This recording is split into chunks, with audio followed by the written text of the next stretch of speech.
Hello, this is Fred Weems. Here's a story I wrote in 1973 when I was a mere stripling of 13. And it's called The Closet Stabber. There are a certain number of typos and little things I filled in the margins, so sometimes I will stumble on a sentence. In any case, I wrote this in one night as a school assignment, I'm proud to say. 3 pages single-spaced, plus a little handwritten line at the end. The Closet Stabber, by Fred Weems. I have a very peculiar habit. I stab closets. I'm sure that you must think I'm crazy to say I can stab closets, so let me tell you what I mean.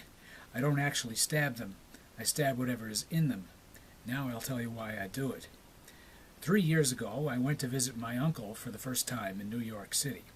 The first night I was there, he called me away from the television set.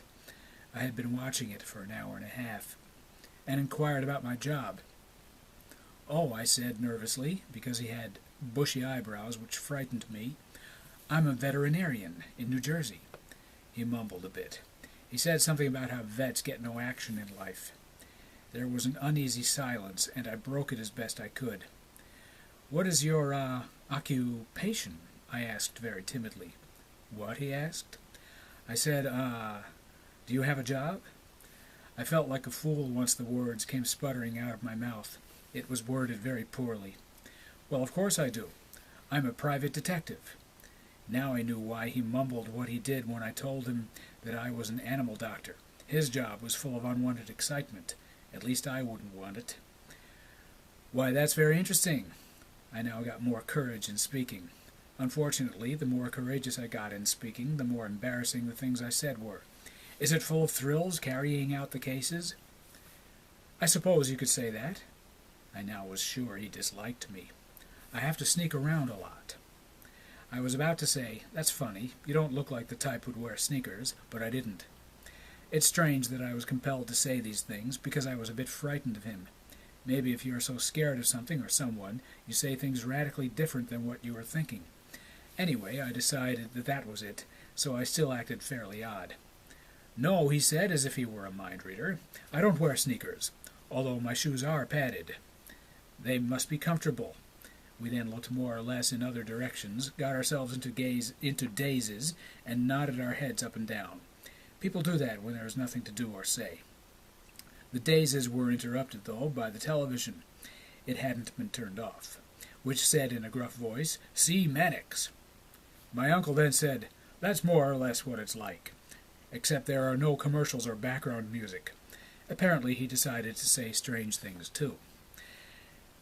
He walked over to it and turned it off in the middle of another ad for Mission Impossible. Then he summoned me to his study, which I noticed as we entered was full of old books, and had one lamp with a dark green shade, so as to add to the scary effect of the room as a whole. I might mention that his whole apartment was part of a very small apartment building, which was made of wood. There were 2 other tenants, not counting the landlord. When we got in, my uncle turned on the lamp and closed the door slowly. "Sit down," he said, and pointed to a wooden chair. Then he himself assumed one, which was behind the desk which was there. I was on the opposite side of it. "Now," he said, lowering his voice, "I want to tell you a bit more about my work." Oh yes, that's it." The strangeness hadn't quite worn off him yet. "Always beware of dangerous people. I've seen many so far. They hide in closets. That's always the best place. Many a murder case that I have taken up has started in a closet. You can be with a few friends when it happens. You open up the closet door to hang their garments up when you are jumped upon. Of course your friends don't know a thing about it, because they're in the kitchen eating up all your pickled bacon rinds." He breathed a short breath here. "Rinds? Well, you can also be very much alone. At least you think so, when you want to hang up a mink coat that came in the mail to the wrong address." He was serious, and at the same time sickeningly humoresque. But then he got back to regular standards of communication. "You go to the closet and you are attacked by a figure behind the clothes and hangers. So," he continued, I feel that you, being a relative of mine, he coughed quietly, should be told the laws of protection, self to be precise. Now, when you come home from a day of hard work, always turn on the light. Always have a light. There's an exclamation mark in parentheses. The parenthesized exclamation mark only means he was excited in the middle of his sentence. And go for the first pair of scissors you see, or go for your pair in a drawer. Wherever it is, go for it. He looked at me in a way meant to ask if I followed him so far. I said, "Yes, I follow you, loud and clear." He looked confused, and then scowled in the direction of the floor. Despite this, he continued, "You now have the scissors. You stealthily take off your shoes and quietly walk towards the closet, where an enemy may be awaiting your arrival. It is also smart to go to the closet anyway, if it is winter, because you'll have to hang up your coat. As you open the closet door with your left," he knew this was my unskilled hand, "and with the scissors in your right hand, you plunge into the closet and stab at the clothing, and if necessary, the intruder who is in there too. And once you're sure he's dead, call the police. Never just wound him, because once he gets out of jail, he'll put you out of life." At first I thought that it would be awkward, opening the door with my left hand and going in with my right, but he showed me later that night, as he showed me my room, that it was easy. I spent 2 more days at my uncle's apartment, listening to tales of horror and bragging sessions full of detective happenings, and during this time my uncle grew to actually grow fond of me. He was sad when I had to go. When I got home, I checked my closets, the way he told me to, and I found no killers and or spies.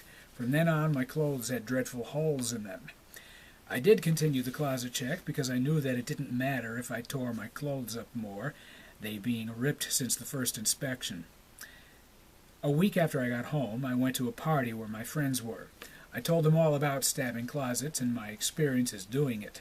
They didn't like it at all. They didn't even laugh to say I was dumb, but forgiven. No, they just looked disgusted and stared at my ripped clothes. I even told them that they were like that because of the inspections, and that I wasn't a slob, but they didn't believe me and threw me out. I was now friendless. I tried to make friends with my customers, but even their pets rejected me, and soon I was out of business. I didn't have enough money to buy an unripped pair of clothes. No charity would accept me as a member. Even Dear Ann Landers canceled me out, and I signed my real name in front of the whole nation and probably Canada. Everything seemed lost until my uncle called me up. He read Ann Landers intently and suggested that I move into his apartment building and that there was a vacant apartment. There had always been one anyway.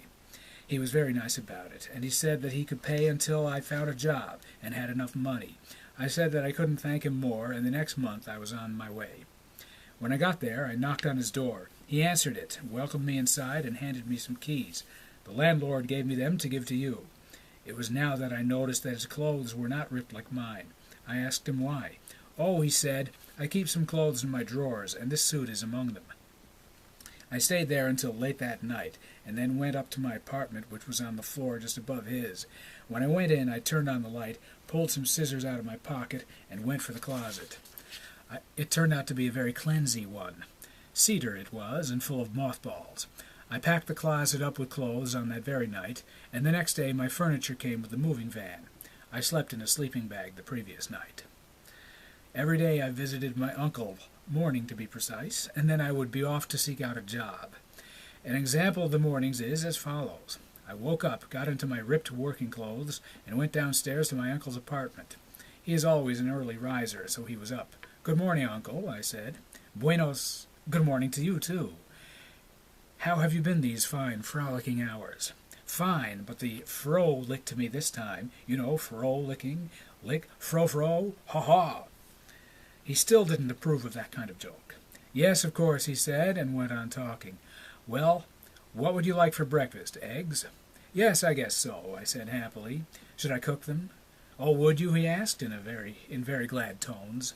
Of course. We got along very well together. That was a typical morning conversation. I searched for a job for 3 months, and after a while my uncle would make little jokes like, "You haven't been getting very much action recently, like me, have you?" That wasn't a joke that was meant to be laughed at, but to be thought about, like anti-war jokes. This one went 2 ways. I needed action quickly because he was paying the bills for me, and he had action anyway in his job. He always said, "Action, action, soon, soon," which shook me up. One day I came home, and he stopped me as I was going up the stairs. "I'm sorry," he said, "but I can't support you any longer. In fact, I think you'll have to support yourself. Even more so, I know it. I never could stand it anyway. I'll have nothing more to do with you. Woof!" And he ran down the steps. He kept fit because of his job, and woofed again. 3 more days I wandered, looking for a job, until I realized that the next day was my birthday. I had no more friends, no present-giving charities, and no uncle that was about to give me anything. That night I went to bed a depressed, hopeless case. The next day, my birthday, I wandered again, and was still unsuccessful, without any food either. I wasn't hungry that day. Besides, I was saving what little money I had. That night I came to my apartment, a very meek person. But I did do the procedure that my uncle taught me the first night I met him, before our dispute, if it can be called that. I went to the light switch, flicked it, and the light didn't go on. But it didn't matter, because I knew where the scissors were anyway, on the bed. I got them. I then took off my shoes, as he said, and went to the closet and opened the door. I stuck in my scissors and stabbed all around, hitting soft clothes. Suddenly I jabbed something harder than what I usually got, and heard a groan. My feet, shoeless, were stepped on by hard shoes, and then a man fell into my arms. I grabbed a small lamp which was on the table, turned it on, and saw that it was my uncle. "Surprise! Happy birthday!" he whispered, with hoarse bits of vocal popping in. I was shocked. Then I gasped when I saw blood pouring from out of his stomach. At that moment I saw the 2 tenants and the landlord come from under the bed, chair, and desk. One of them complained that the overhead light didn't come on, and then fainted when he saw my uncle. Another one was dazed, and the other one, who apparently knew what happened, handed me a greeting card which read, "I'm sorry, please forgive me." That was what the company wrote. This is what my uncle wrote. "I decided that I was being too cruel, so I have vowed to support you some more. I hid myself in the closet to provide some action, which you never had. The 3 men here are tenants and the landlord, but also my colleagues. I hope we will remain good friends for many years to come." The surprise party was obviously over. The next day I suddenly found a job. End.